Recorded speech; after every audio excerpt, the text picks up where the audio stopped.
He started, what was your peak weight, Ian? I started at 579 pounds. Yeah, okay. So, yeah, I mean, getting close to my max deadlift, basically. Sometimes it's why I smoke up on these dimes and spit up on these rhymes, feel I climb the tallest mountain man on the daily. Guess it's gonna be that way until I get paid, B, but I ain't sweating that. Academy time is coming. Do it, make us feel good while the rest of y'all are dumping. Come on. All right, welcome to the Bacon, Bibles, and Barbells podcast. I'm Coach Justin, joined by Coach Amanda and Coach Emily, and we have a special guest on today, Mr. Ian Crump, who has lost a whole man and found himself. Yeah, for sure. Exactly. A pretty big guy, too. Yeah. So we're going to talk a little bit about Ian's journey. He started, what was your peak weight, Ian? I started at 579 pounds. Yeah, okay. So, I mean, getting close to my max deadlift, basically. And at a certain, we're going to talk about his journey, like what he's done, and also what flipped in making that change. Because as you guys can imagine, like there's being a bit obese, if you're 300 pounds, obviously you probably have food addiction things going on, and there's perspectives that need to change. But the shift for someone that gets to that size, usually there's a lot more going on as far as, what's keeping them into food. Because you have to eat a lot to become that big. And you usually have really strong motivations to eat, stronger than most people would deal with. Because if I let myself go, I don't think I could possibly get that big. Yeah. I'm going to talk through the mental changes that were required, and also just like, what'd you do? Because everyone's going to want to know, like, hey, bro, did you fast? Did you use keto? Did you use carnivore? The answer to those is no, and that's why he's still making progress. Exactly. And why he can smile and have a good life. So Ian, how about you tell us a little bit about yourself? What do you do? Feel free to plug your businesses and all that stuff. And family. Yeah, so I am in Clarksville, Tennessee. I am an elder at Providence Baptist Church here, a pretty new church plant. And then I work in 1689 Cigars, 1689 Armory, and 1689 Ventures as a whole. I do basically the majority of the logistics for it to ship and pack and do all of those things. And then, I'm a family man. I got a wife and 3 little girls from 10 to 7 years old. And, just fighting the good fight, man. Yeah. Awesome. And you've lived all over the world, but the last bit of your adult life, because Ian grew up military kid, so like he's like literally lived all over the world, like in most of the major continents, basically. Everywhere except Africa. But you've that's the only one, right? I guess Antarctica, but that nobody gets to live there. So really I forgot about that one. Yeah, the temperature might have been better for you at 570, though. Yeah, for sure. So you've lived a lot of your adult life though in the South, though. I guess would that be fair to say? Yeah, I when I came back from Europe / Asia, the last place I lived overseas when I was a teenager, basically, I was in Turkey. Then I ended up in Atlanta, stayed there for about 4.5 years, closer to 5. And then ended up in Pensacola, Florida, which is where I met my wife. I was born again in Pensacola, Florida. Met my wife there. And then in 2011, we went to China. And we were there for 8 years, and then came back, Louisiana for a little while, Missouri for a few years, and now Clarksville, Tennessee. Yeah, cool. And how long have you been working on your health? About how much time have you spent? Like, how much time since you were like, I'm making a change and this is happening? Yeah. So when I found out I was 579, I was in Missouri, and I went and got a blood checkup, and basically they checked my weight there while I was doing that. And I was shocked to find out I was 579. I knew I was big. I knew I was over 500, but I didn't know I was that high. And then around that time, you know, I was with the doctor, so she started putting me on Adipex and, you know, these different prescriptions and things like that to try to start to fight that. And that was a time where I said, all right, I'm going to try to lose this weight. And that's when I really started to focus. However, I failed and went back up close to that weight, not quite that weight, but, you know, in the 550s or something like that. And then when I was in Missouri, basically I'd become the guy that like lied to my wife about what I eat and, you know, had a lot of issues with that. And I was preaching 4 times a week. And I came to the realization that like, this is wrong. And through a process, I ended up resigning my church there in Missouri, was offered a position here in Clarksville. But one of the things I told him was I need someone to help keep me accountable in this area of my life because it is, you know, ruining me. And so you guys know Chance, and Chance was one of the brothers that said, yeah, let's do it, and has held me accountable now for these. I got here in the summer of 2023, and I was about 540 pounds, but it was March 2 years ago. So March 2023, or I'm sorry, 2024, that I had lost some weight before the holidays, took a break during the holidays, and one of the other teachers, who's a pastor in Paris, Tennessee, he said, hey, how's the weight loss going?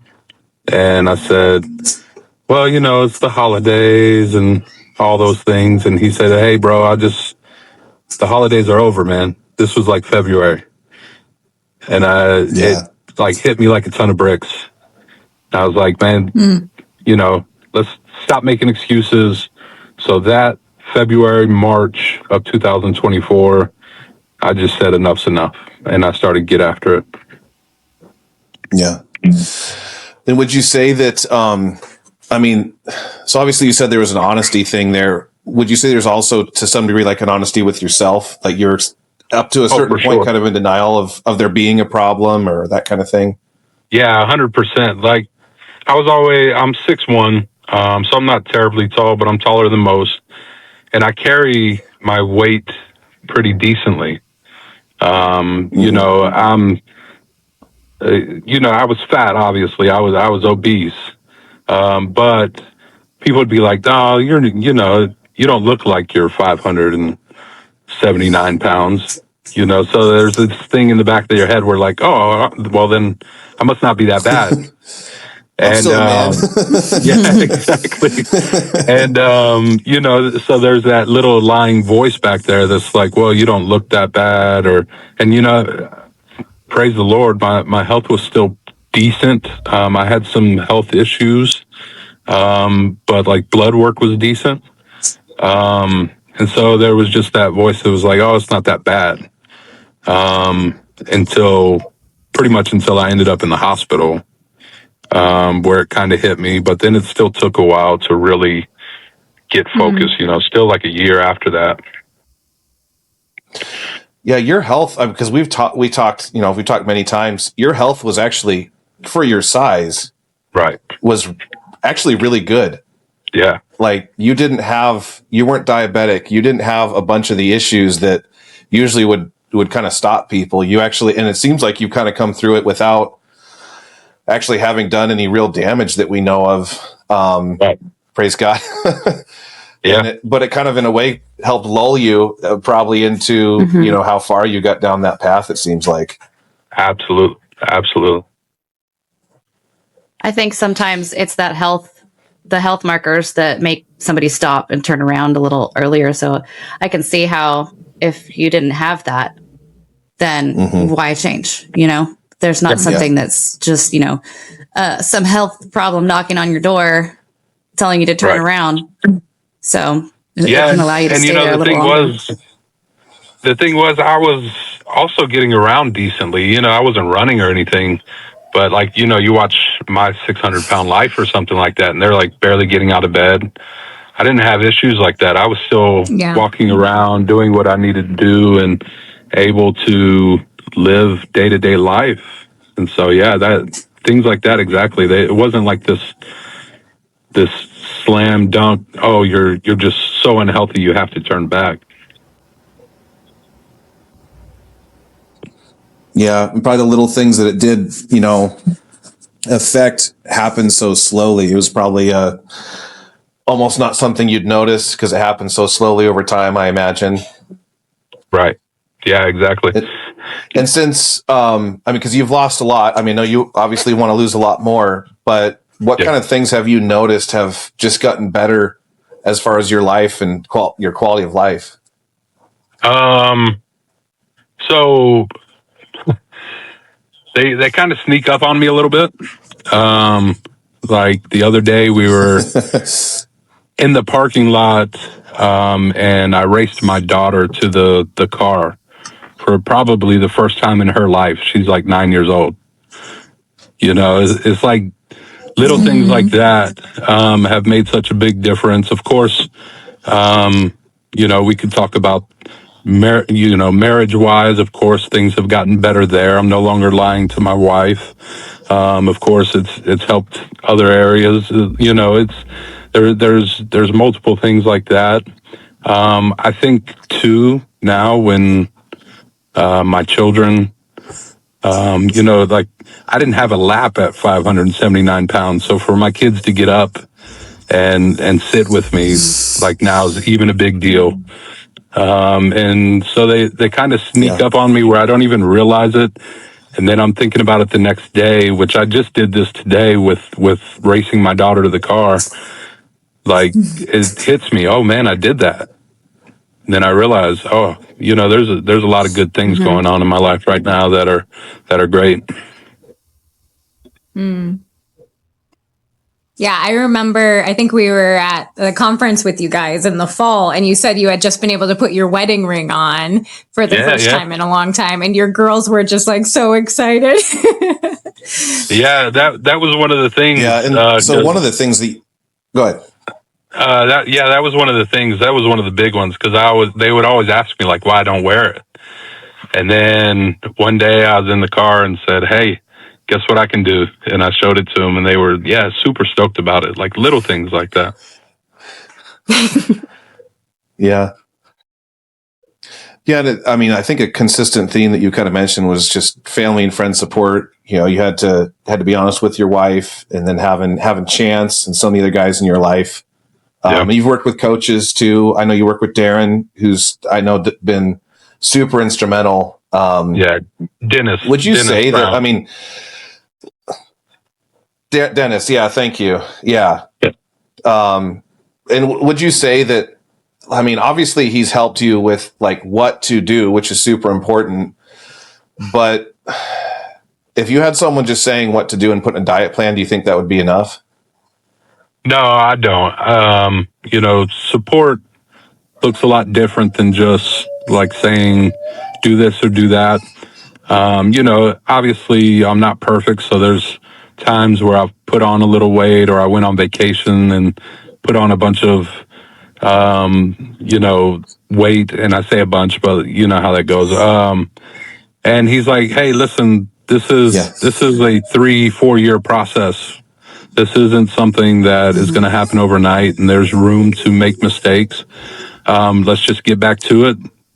Here's what you can do to get that inflammation off, and give really good advice on how to manage some of it. Also, if I'm stressed, I'll let him know, and you know he'll tell me certain things to do. I did that with you as well, where we talked about my stress that I was going through, and putting the ice packs on the carotid artery and stuff like that. You know, those are good, and also a firm hand to say, like, yeah, okay, you had your fun for the week you were on vacation. Let's not do that anymore. Let's not eat like a jerk, you know, and let's get back to it. Yeah, I think that's a crucial part that a lot of people, like you can watch all the YouTube videos and consume content and everything, but it's like other addictions. A lot of people, it almost can be impossible without having the right people around you. I mean, your spouse, I think, is number one. Like no matter what, you, like having your spouse is probably the most important. But because they're probably the most powerful voice that you can have. But then like having a bunch of people around you that are like, hey man, what are you doing? And that's not just coaches. Like coaches do that, but just the friends, people at church. Like that is one thing that I'd love to see more and more in churches is men holding each other accountable for stuff like that. I think that like people are usually afraid to say something, but this like saying something could have an effect. Like Ian just talked about, like you just talked about how you couldn't have your daughters up on your lap. Yeah. And then you can play with them now in ways that you couldn't before.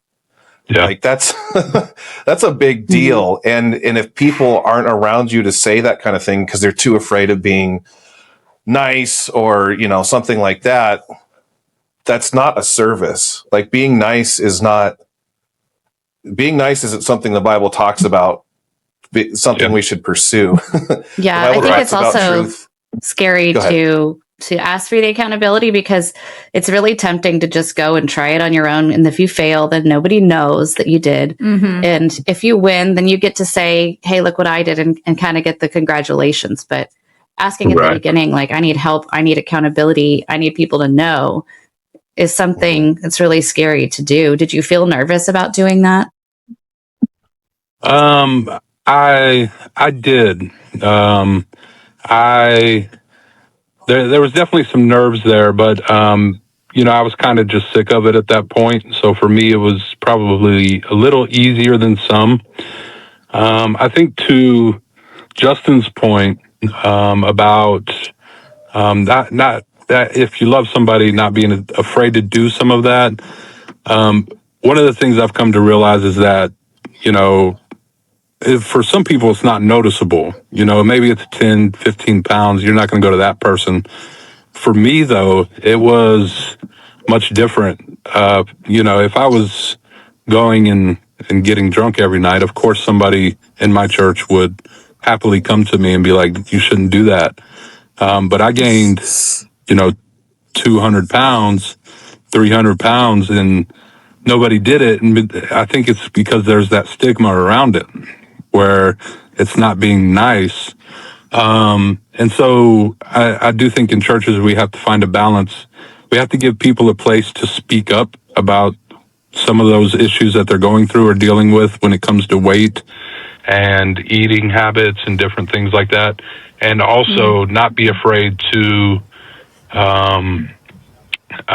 let them know when it's getting really out of hand, and say, hey, you know, what's going on in your life that's causing some of these issues for you. I want to help you. I want to get you through this. And so that I think both are necessary. People who are really struggling have to speak up to somebody they can trust. And we have to have men in our life and in our churches, or women even, who love us enough to say, hey, this is obviously getting out of hand for you. Would you like some help? So yeah, both are necessary. But for me personally, I was just tired of it. So I was ready to go. Yeah. What was the hardest adjustment to make when you, like, in March, when you, I think you said in 23, when you really like started? What's been the toughest thing that's been sort of reoccurring, you know, that you've dealt with, that you've had to like deny yourself? Yeah, sweets is number one for me. So, you know, my wife, she's a baker.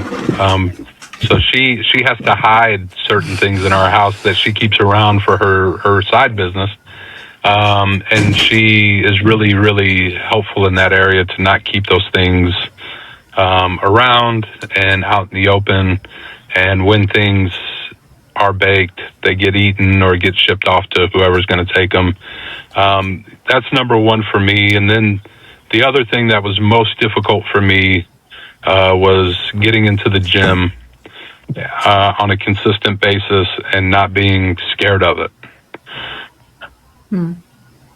Yeah. Yeah. There was a lot of. Oh, sorry. Go ahead. Go ahead. No, go ahead, man. There was a lot of anxiety about going to the gym because you always think people are going to stare at you or whatever. But and also getting up in the morning was really difficult for me. I'm not a morning person naturally, and so I also had to make myself do it first thing in the morning because if it was up to me, I wasn't going to do it in the afternoon. I had to do it first thing to force myself to do it. And now that's no longer an issue. Like I'm just ready to go to the gym all hours of the day. But at that time, those were the two hardest adjustments, sweets and getting up first thing and doing the gym. Yeah, I want to kind of unpack both those, the sweets and the gym. So with the sweets, do you think that was often kind of a stress thing? It was like a compensation for, like, the more stressed you were, the more compelled you felt to consume sweets? Oh, for sure, man. The church I was in Missouri, going into a new church, the start of COVID, like I preached one Sunday and then we had to shut down for COVID. And it was, we didn't stay down for very long, but it just threw a wrench in everything. And it was a difficult transition. And sweets was my number one. And if I told you the amount of sweets I would eat, bro, it was awful. I'm talking bags of candy in my office. I remember about a year ago or so, you and I went on a road trip for a few hours, and you told me that you, like, on a trip like that, you would have crushed like a whole bag of like Sour Patch, like the family, like the big bag of Sour Patch, and just like, that a couple hours or a few hours. Yeah. And that was easily. just kind of at the time normal. Yeah. Right. Yeah. Easily. I would crush. Gummies were number one. Yeah. Just part of the routine. Yeah. Like, did you find road trips more difficult after that? I mean, that's a snacky activity to begin with. So I can imagine that's probably really difficult. For sure. Yeah. The stress and boredom were the biggest factors in my eating. Like, stress would cause me to do it, but then if you're just sitting around, you just want something to snack on to kind of keep you awake, and vacation calories don't count anyway, so you just decide to go after it. Yeah. And would you say that that, like, the stress, turning you toward food as like an escape, was that something that's kind of always been part of your life to one degree or another? Yeah, when I was pretty young, I was big, but I was athletic, so I probably didn't recognize it as much. But into adulthood, yeah, that's number one. Stress would absolutely drive me. But then I got to a point where, it was just partly for fun too. Even if I wasn't stressed, I would eat candy or sweets or whatever. Just because I think my body craved it at that point. I was just super addicted to it. Have you found that, because obviously, you've had some sweets, you just limit it these days. Yeah. Have you found that there's a certain, it's almost more enjoyable now because it's like we've talked about the concept sometimes of like feasting, rightly ordered feasting, like biblical feasting is a good thing. Yeah. It's like, right, this is a time to celebrate, and food is actually biblically part of that sometimes. Sure. Have you found that there's actually like somewhat of a joy and fulfillment in that, whereas before it was more of an escape? Yeah, 100%. It is something that I no longer feel guilty about when I do, because I'm not doing it every other day. When we would feast before, the day before, I had 2 bags of candy or more even sometimes. And so when you feast, you felt guilty because you were doing it in front of everybody, and everybody got to see the 500-pound man eat sweets, And so there was a ton of guilt that went along with that, because especially in my situation where I was telling my wife I hadn't eaten those things, the guilt was there. Mm-hmm. And so, yeah, absolutely, 100%. And with the gym, I think a lot of people have a similar trepidation, because I think you hadn't really been in gyms before, at least not much. And so I imagine you felt like a lot of people, like everyone's going to be looking at me like, what's this fat guy doing in here? That kind of thing. Has that ever been your experience going to the gym? No, never, not one time. All I found in the gym was people that were pretty excited that I was there. And now, you see the same people over and over and over when you go to the same gym, and they're just like excited. They're like, dude, you are getting small. Because they saw me, I started at 542 here, and they're just like, dude, you're doing great. So, yeah, they're just pumped up. And now, having been there a few years, I see new people come in and get to help them and try to tell them, hey, look, it's all good. We're happy you're here or whatever. So, I was really thankful that it wasn't like that. Yeah, I think a lot of people have this concern, like intimidation about the gym, that you're going to go in there and there's going to be a bunch of meatheads that are going to look at you. And if you're not jacked, they're just going to like make fun of you or something like that. But I have never found that to be the case. I mean, I'm sure it happens. It's probably happened somewhere. Yeah. But I've never had a client tell me that. That's not been my experience. Like even when I was new to strongman and powerlifting, like the sports, associated with, training heavy and stuff, like it's probably about the most beginner friendly environment of anything you can really participate in my experience. I agree.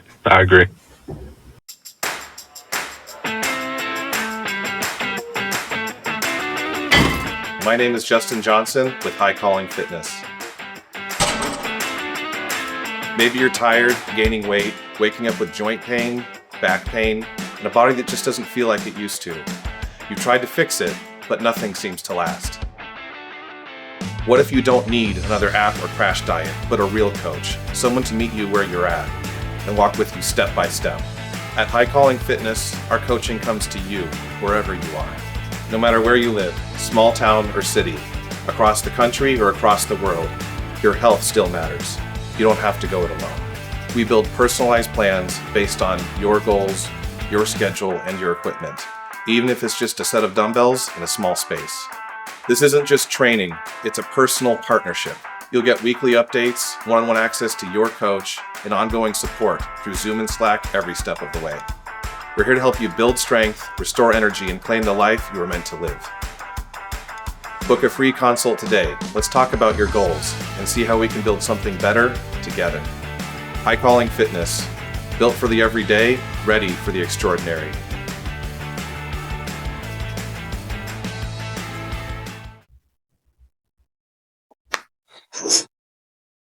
So for now, like you've got what's your goal weight to get down to? Well, I've kind of gone back and forth, because when I originally started, I probably wanted to be at like 225. But now that I'm putting on some muscle, now that I'm realizing kind of my body type and realizing where I'm at, I'm thinking I'm going to settle somewhere around 250 to 260 is probably going to be a good spot for me. We'll see how it goes. One of my biggest fears right now is that I'm going to have to remove some loose skin in order to get there. So I hope I don't have to do that, but, that's certainly a possibility. I was actually going to ask you about that, if that's something that you're concerned about, or you just know is coming, or how you feel about that. Yeah. So, it's kind of a badge of honor, though, that you've gone that far. Yeah, for sure. It's definitely in the back of my mind. It's something I kind of loathe the thought of, but at the end of the day, I'm just recognizing now, like, by that time I will have lost 340 pounds or 330 pounds or something like that. So it's like, it's inevitable. And if I can do it when I get close enough, I probably will. But yeah, I definitely am a little scared of it. Yeah.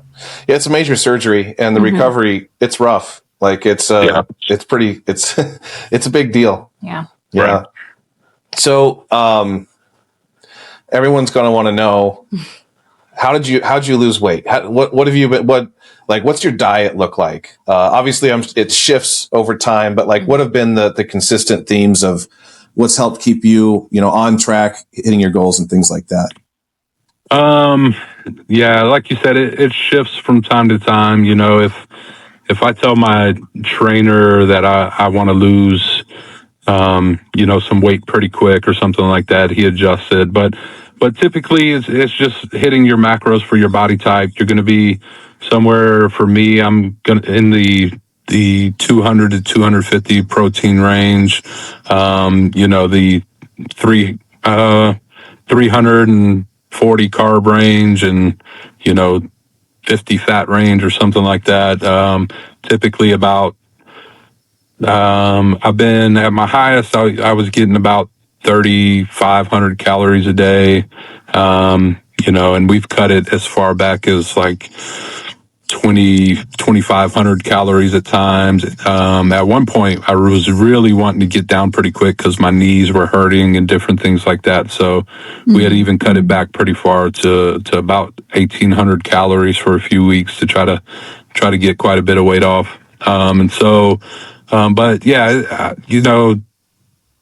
just getting rid of carbs is not a good idea. Just getting rid of anything is not a good idea. Like, there's got to be balance in those things. And so, yeah, get rid of the sugar. That's the one thing you probably should stay away from.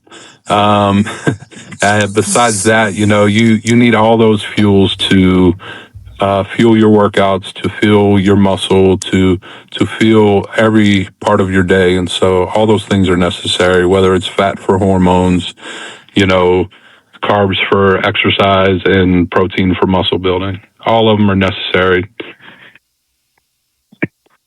Mm-hmm. Yeah, that's a great macro split. Yeah, I know your coach is like, I remember you showed me the diet plan you're on like a year ago, and you're like, what do you think? And I was like, it looks great. Yeah. He's definitely got you dialed in. And he seems to really understand what he's doing really well. Yeah, that sounds like a solid amount of protein. I've seen some people. Sorry, go ahead. No, I was saying he's been in it a long time. Sorry, there's a little bit of a lull, so I didn't mean to cut you off. But yeah, he's just been in it for a long time. Yeah, there's always that 1 gram per pound of body weight recommendation for protein. And sometimes, the people who are having to lose several hundred pounds like you are like, there's no way I can eat that much protein. Not really no, it's not really. You don't really have to do that. It's more like, what's your target people weight? Ask me, when they see our videos or something, they're like, I'm 350 pounds. I'm like, no, you don't. Yeah, doesn't apply. Yeah, you're good.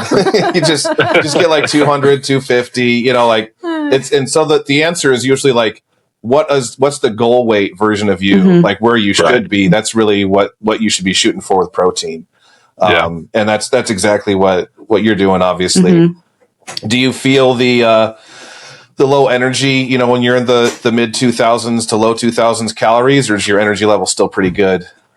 It's decent. But the workouts are the biggest difference, when I'm in a deep cut like that. You're just, you can't sling the weight around like you can when you're at 3,500 calories and getting, 350 grams of carbs and stuff like that. So it's that's the biggest difference. But day to day, daily life, man, my energy's so through the roof. Like, I don't even know how I lived the way I did when I was living back then, Yeah, I think what some people might discount is, especially coming from it, if you're obese, you kind of have lower energy when you're eating fewer calories, but because of how poorly you felt all the time, the inflammation, the lack of insulin sensitivity, like all of that, like the like really low energy portion of calorie restriction doesn't seem to kick in that bad until you're actually like really getting down there in weight, where you're just like, I'd almost describe like mild obesity. Below 300 pounds, in the high 200s. Right. Yeah, the energy can feel like it's going up as well when you're losing the weight, because you were picking up and carrying around every time you got up to walk almost 600 pounds. Yeah. And you're not doing that every time you get up to walk anymore. Yeah, for sure. Yeah, and you have step count goals too every day, right? Yeah, at least 7,000 is what we try to get. So, my job currently isn't super, I'm not walking around a bunch. So I try to hit 5,000 steps before I even leave the gym in the morning. And the way that I do that is, I'm not a super heavy lifter at this point. My heart rate stays pretty good. So I'll actually walk lightly between sets. And so I'll take 30, 40 steps in between each set, and then hit my cardio, which I do cardio pretty much 5 days a week. Nothing super crazy, just like some uphill walking for 30 minutes. And that gets me to where I need to be. Yeah. Nice.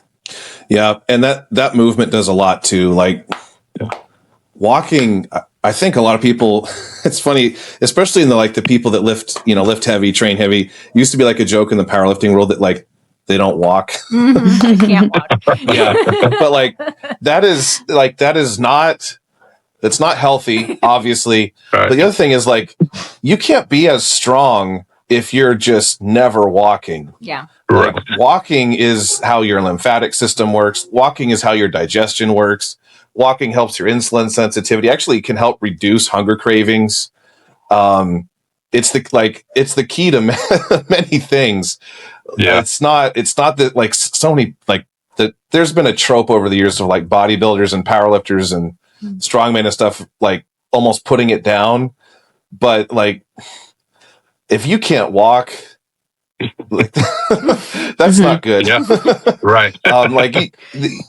You can't be strong and unhealthy, not really.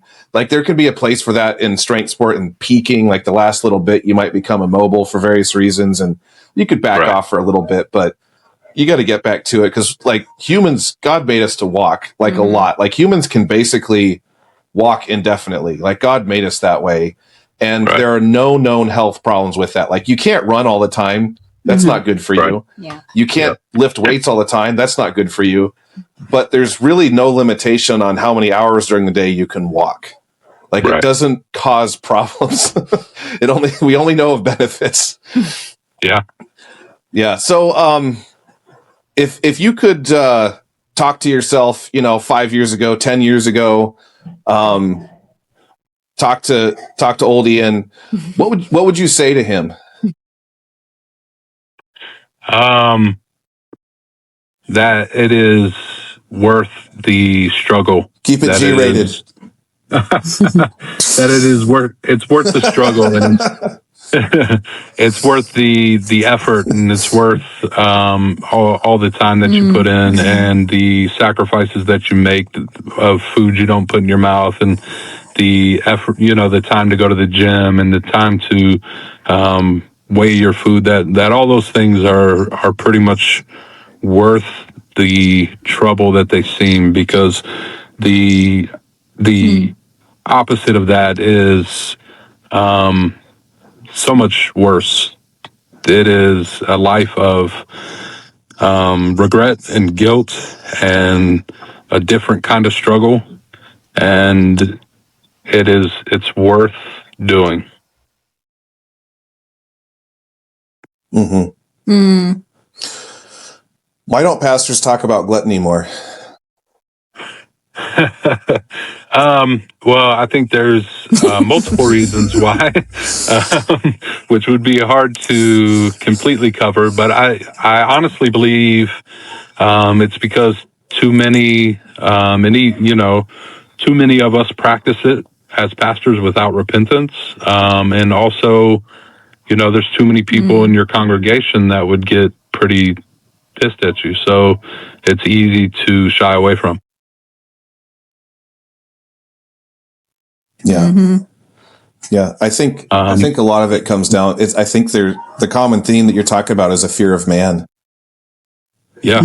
I do think that's accurate. And I know for me, like, of course, I am still obese, and my church wanted me to be an elder. And so we actually were upfront about this stuff. And I basically told them if repentance isn't clear in my life in this area, that I will resign again. And they would have the right to force me to resign even, because this is serious business. You know, this is as serious as alcoholism. This is as serious as, you know, drug addiction or any other thing. Like, it can ruin you in the same ways.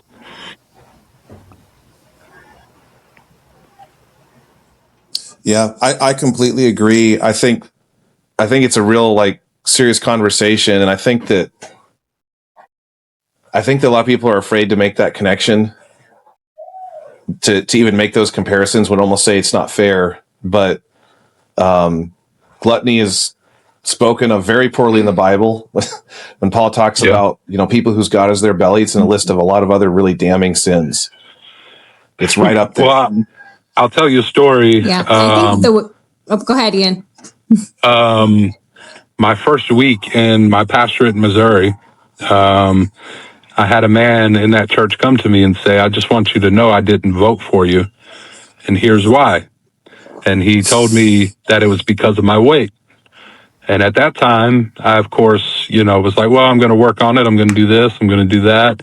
And he was kind of an old codger, you know. He was pretty rough around the edges. But looking back on it, he was 100% right not to vote for me, because I ended up leaving 3 years later because of this sin in my life.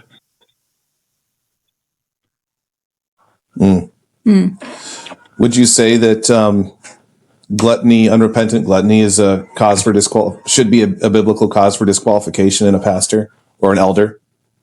Yeah, I do. I think that's an easy one, because any unrepentant sin in an elder or pastor or overseer is cause for disqualification. Yeah. Yeah, and I like how you say that, Ian, and how you even phrased it with the church. They didn't require you to be at the finish line to become a pastor. They only required you to be repentant. And I think a lot of people get those confused, and they can fall in one ditch or the other, where it's like, well, he's not 250 pounds yet, you know, like, right. I don't know if he's repentant, but it's like, you can actually be repentant and be working on it. And you have to learn to be okay with the road is going to be long, but as long as your heart is in the right posture and you're working on it, that is the difference. Yeah. And I think it also, you know, depends on the church. If they're asking you to be their elder and you're upfront about it, you know, I think that's okay. I think that is, they've seen some things in your life that they appreciate. And I was already working on this beforehand. And so they all knew that.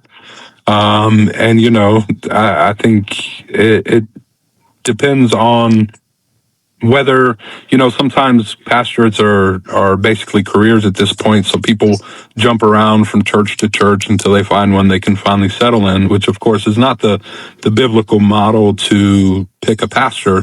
But I was in that church for, you know, 6 or 7, 8 months before that, and had been working on this issue in my life. And so they all knew this, were aware of it, and were helping me through it as a congregation even. And so, you know, I just wanted to be upfront about that. And so, like, now, if a pastor was candidating at a church I was at and was 400 pounds or 300 pounds, you know, I would probably go to him and say, hey, look, I know I'm bigger than you right now, but here's where I'm at, and here's what I've done. And are you working towards this? And try to get him to be really honest about that. So, yeah. Yeah. Yeah, I completely agree. I think I think part of it's, obviously there's the fear of man, and also it's sort of something that's crept into the church because it's crept into the society and rapidly too. Like when I was a kid in the 90s, if you went shopping, you'd see like one fat guy. Yeah. And now, half the people you see are overweight, basically. Yeah. If not more. Yeah. Yeah, depending on where you are. Yeah. And I think that it's sort of become normative because of what we see, and it's a way that the world has crept into the church in our perspective. Because, man, it's like you talked about. It's really difficult to be a faithful husband, faithful father, faithful like elder, or however you're serving in your church, and also just like able to provide well, to protect your family, to do all the things you need to do if you're obese and addicted to food.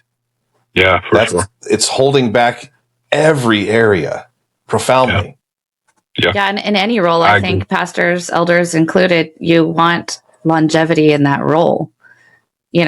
So any sin is going to get in the way of that or shorten your lifespan in some way where you can't serve as long as you want to or to the best of the ability that you should be. Yeah, 100%.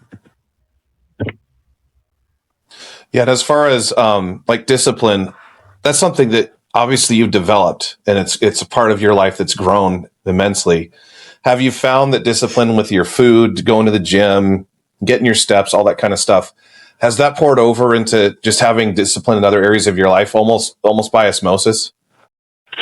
Yeah, for sure. It's one of those things that, like when you are cleaning a house, you tend to notice other dirty parts of it, so you start to clean everywhere. So this is that's a great analogy. That part of my life. This is that part of my life. It's one of those things that as soon as I started to get those areas cleaned up, I started realizing like, whoa, I could use to work on other areas, whether it's diligence in work or diligence in reading or diligence in, all areas of life. So yeah, 100%. It just seeps over into everything, in my opinion. Yeah. I mean, I've noticed the same, and I think everyone we work with has noticed the same thing too. It spills over kind of everywhere. So kind of shifting gears a little bit. This is what the people really want to know. What's your favorite protein source? Bro, it's got to be Quest chips, right? That's a good one. Yeah, I love those. Those Quest protein one of my chips are excellent, especially with a protein shake. Yeah, one of my favorite things is to get like the sweet chili flavor or the taco flavor and put some ground meat on it with a little salsa and stuff like that. Man, that stuff slaps, bro. That's a great snack. And the thing is, it's not like you look at the macros, it's not bad.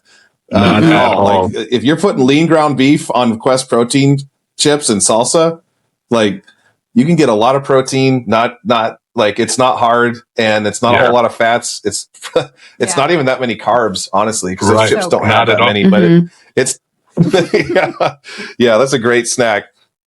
For when you do it once in a while, what's your favorite cheat meal? Man, I would say probably pizza, but it's got to be good pizza. Yeah. Yeah, it's got to be good pizza. Yeah, I mean, if you're going to do it, you might as well make it worth it. Right. I thought he was going to say Sour Patch. Well, we said cheat meal. Yeah, I kind of got away from the gummies because I'm so like big on them that I just won't touch them now. If I have something sweet, typically it's something left over from my wife where she baked something or something like that, or if one of the girls have a birthday party or something like that. But for meals, pizza all day. Yeah, there was a season of life. This was like during COVID, actually. I gained a bunch of weight that year on purpose, not on accident, but like many people, but with me it was on purpose. And Emily was making pizza for me for lunches, and it was like that low calorie pizza crust with like the low fat cheese, and then load it with meat. It worked pretty well. Yeah, you ate like half a pizza for lunch every day. Yeah. Nice. Yeah. Yeah, it actually got old after a while, but it was fun there for like a couple months while it lasted. Yeah.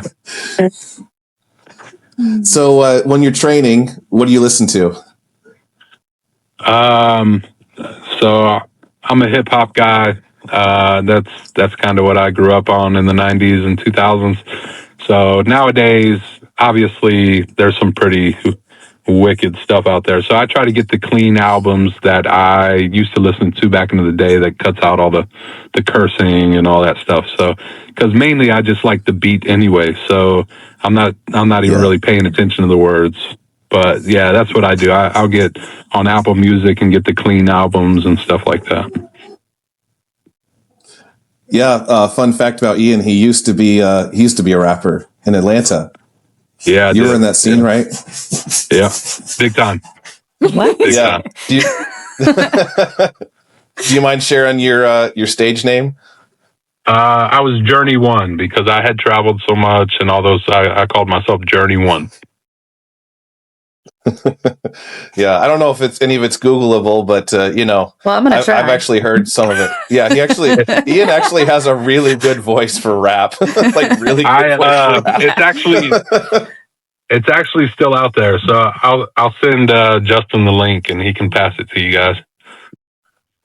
Oh, I want to put it as the intro. We could do it. Oh, you got grab a clip and put it as the intro. Yeah, that'd be awesome. And the outro. That'd be great. I didn't even think about that. Yeah.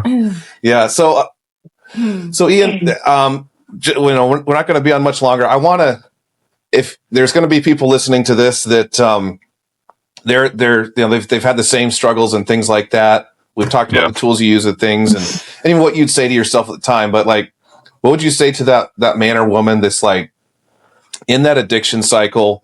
Whether it's often sweets, but whatever that craving might be that they're turning to out of stress or whatever it might be, stress and boredom. What would you say to that person that you think that they could use to hear that might help them make that shift?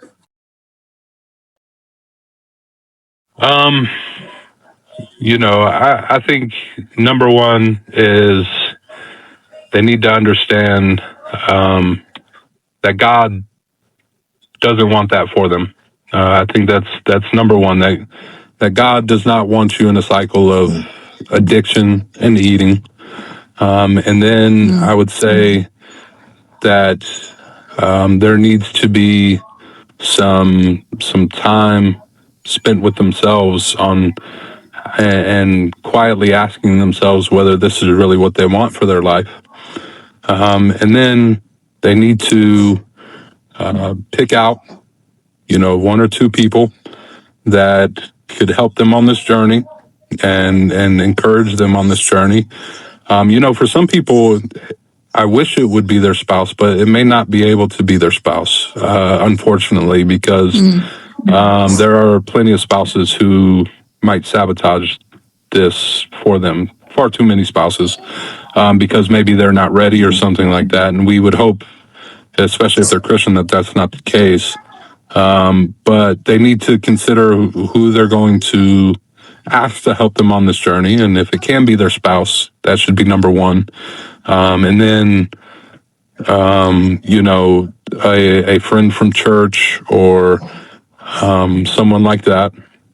And I would say that they need to be honest with those people, because accountability doesn't do anything without honesty when it comes to trying to hold somebody accountable. And so it's got to be somebody that they're comfortable with. And then I would say that they just need to begin taking small steps. It doesn't have to be crazy drastic. It needs to be smaller steps.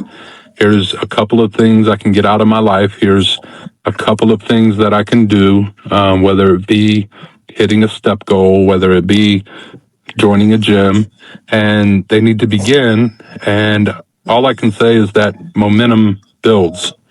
You start to not to, you don't want to ruin your 10,000 steps you just took. So you start to become more cognitive of what you're eating.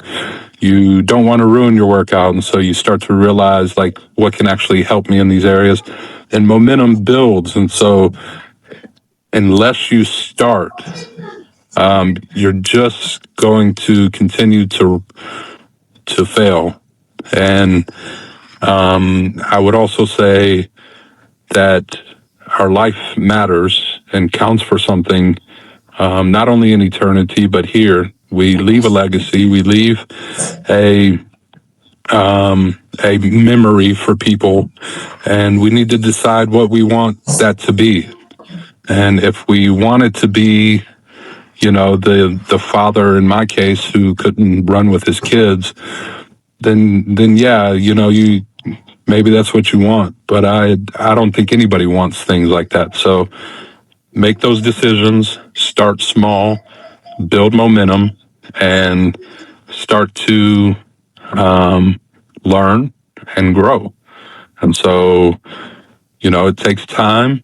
Don't be afraid to fail and get back up. And if you can do those things, I think you set yourself up for a lot of success to be able to continue. And also remember that you didn't get this way in, a year.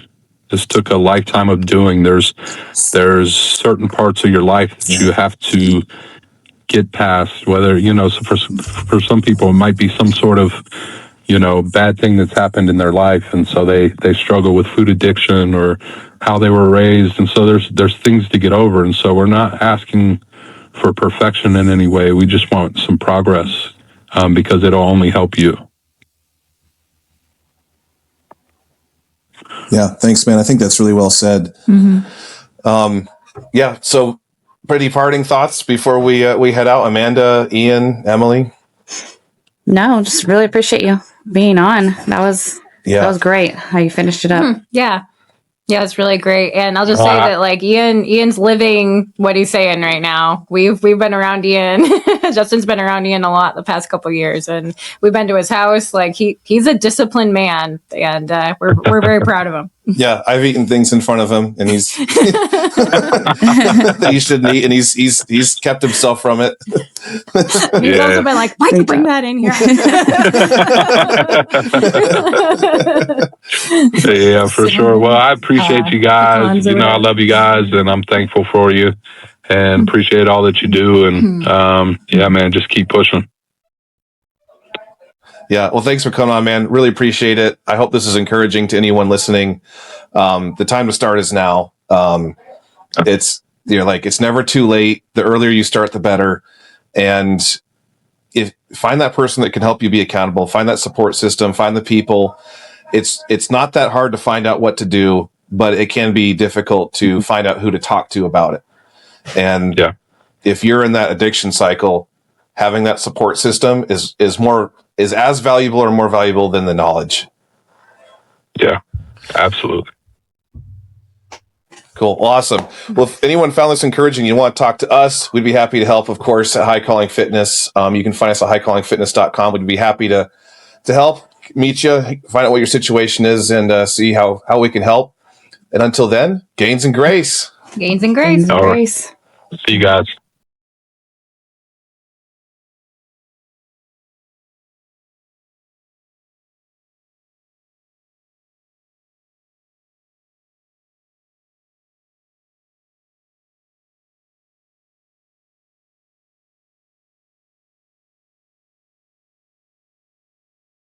I might get my hand, man, make me feel good. Thank the Lord for my breath, cause I realized He could take my life, my voice and desire to fight. Those are the things allowing me to kick back. Strife, life is too much, you kick back sometimes. That's why I smoke up on these dimes and spit up on these rhymes. Feel I climb the tallest mountain, man, on the daily. Guess it's gonna be